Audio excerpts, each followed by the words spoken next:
I'm Tom. And I'm Tanner. Welcome to episode 143 of Bird Squad. Well, that's what we wanted last week, and they handled business. We talked about on this show how we'll get into how much this team what do they still need to prove to us at this point, but they go up to North Jersey and pound the Giants. But exactly what we wanted, 48-22 final. It was 21-0 before you could even sit down. They were dominant from start to finish.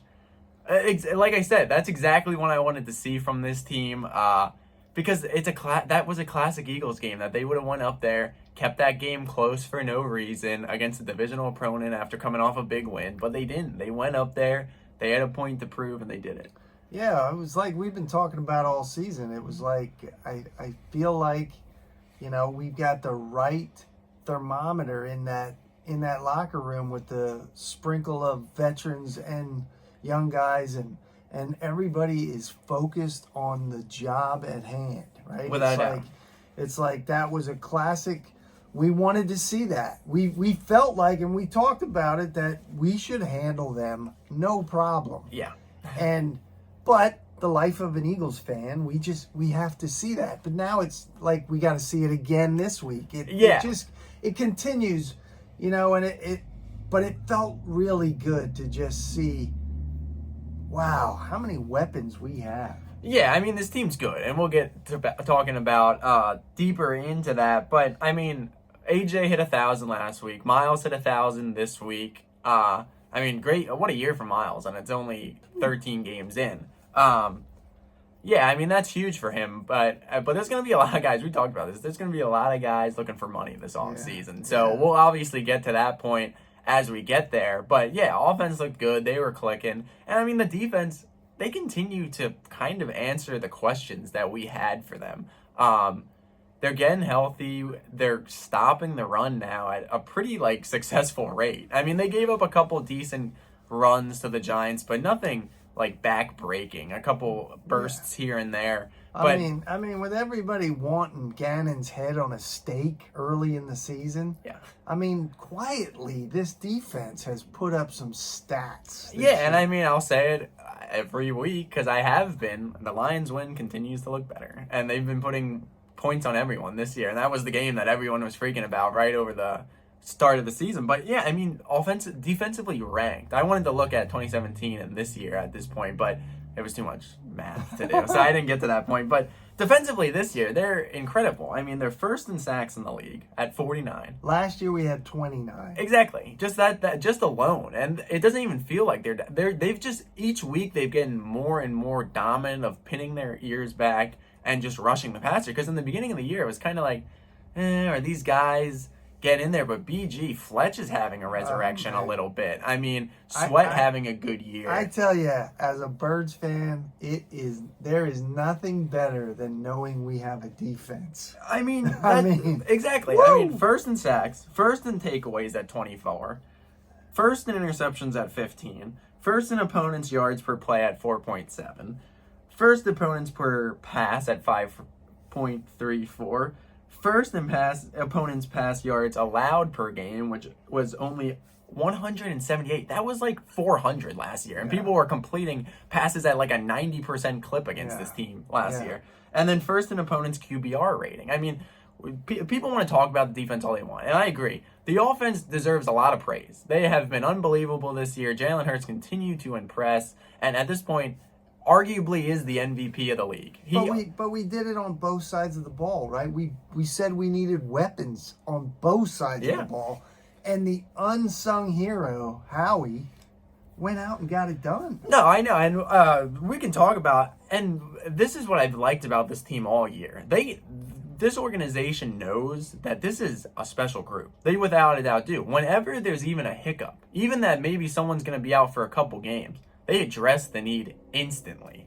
Yeah, and we talked about that early in the season and the off season when we went to Devontae's his charity softball game. We noticed right away that these guys had some kind of chemistry. Yeah. And we commented on that in multiple shows, that these guys had a chemistry, and it felt like they all got along and they were all pulling for each other.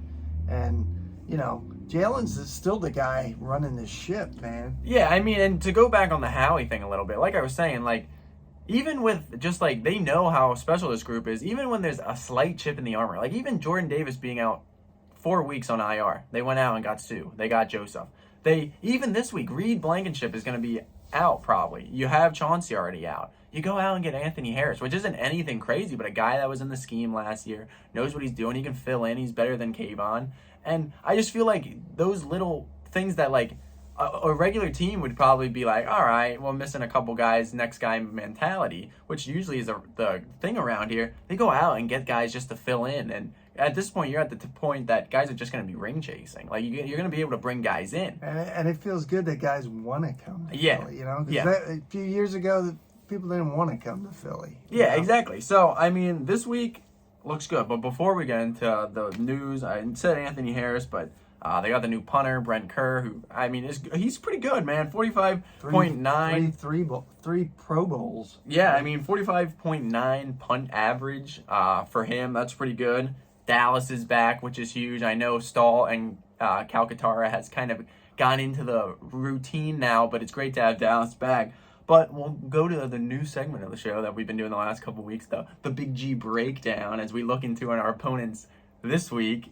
He's been pretty dead on the last 2 weeks if you've watched. He's been pretty good on the Packers. He was really good on the Giants. So he's got the Bears. He's got the pressure now as he's got his own spotlight here. But it's the Bears this week. Well, I feel like we're going up against, JALEN 1.0, 2.0.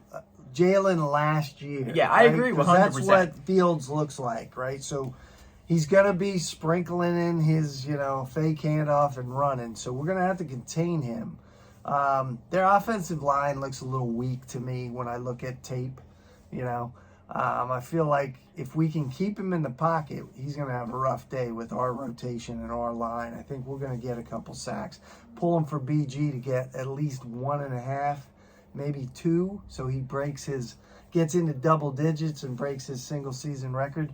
Their defense line looks a little tough to me. I don't know, tough's the right word, but I think running against them might be iffy. I think we can do it. Yeah. But I think we're going to throw the ball on them. I think it's going to be another one of those where we're going to load up and throw the ball on them and see what happens. Yeah, I mean, obviously last week we talked about Daniel Jones with the opportunity of him kind of, I don't know if he really had a chance because of how far they were down, but for the most part, they contained him. I know he had maybe one big run, obviously not as explosive as Justin Fields, but I think it's going to be very similar. You're going to be thinking about that in the back of your head. Yeah, I agree with the Jalen assumption from a couple years ago, without a doubt, that kind of more of a run-first guy after a couple of reads are not there.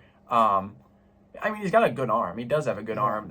We'll see. After a dominant win, it's mostly just keeping the pace, staying on track. Yeah, I think we pick him off a couple times. Yeah. I think that tight end screens are, the little check downs. Well, with Goddard back, that's going to be big. It's going to be huge. Yeah. And my boy, Skinny Batman, going to have a big day, I think, as well. So. Yeah, I mean, the Bears. I mean, I see this team going out there and handling business. The main thing is they got to stay on the task at hand. We'll talk about the loser down in Dallas. Just running his mouth for no reason. I don't get it. I don't get what he's trying to prove. I think it could be a little bit of gamesmanship. Like, he doesn't want to give Jalen any cred because we're playing them in a couple weeks. But, we're talking about Micah Parsons. Right? Yes, he of came course. out speaking to Fool this week, on Von Miller's podcast.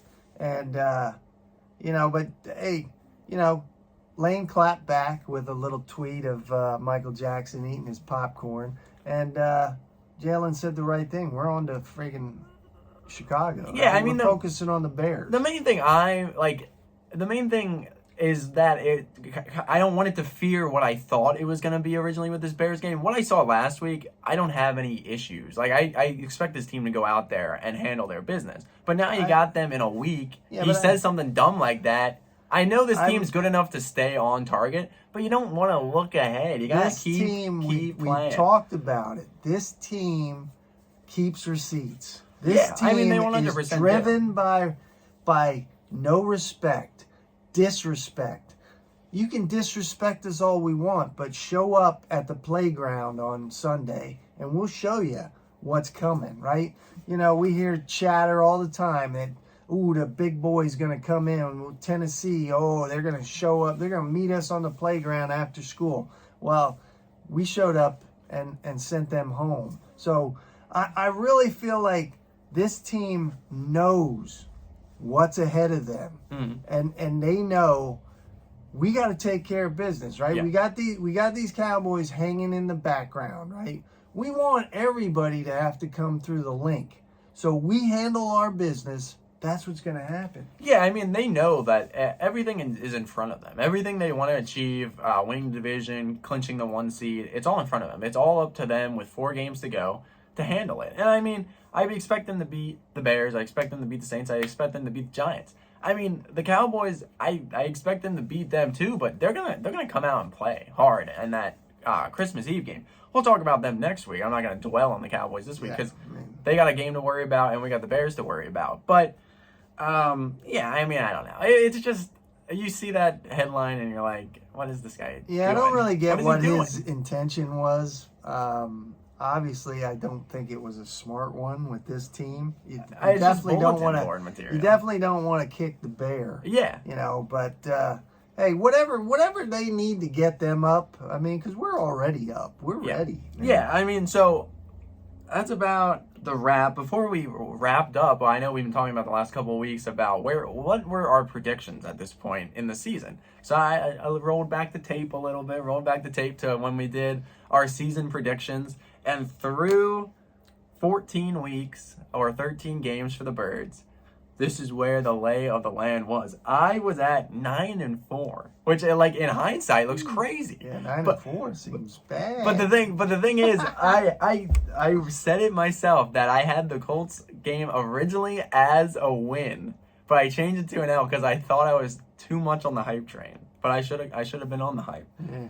And this man was 11-2. 11-2.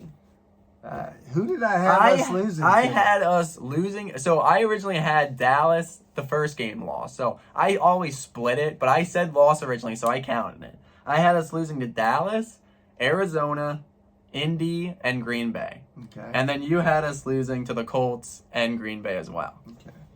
So, I mean, 11-2. And the Colts was a test. It wasn't. It could have easily have been a loss. That could have been a loss. But I just thought that was something fun to look back at this point. I know I had 11 wins max. So I'm already blown out of that. I didn't finish the video, so I actually don't know what his final predictions was. I stopped after the Giants game. So we'll have to look back, obviously, as we get deeper into the season. But yeah, I mean, there's a lot to talk about this week. At the end of the day, they just got to keep handling business. They're getting healthy again. They're addressing holes even when there's not holes, it feels like, and just continue. They truly, ever since the loss, I know they had a tough...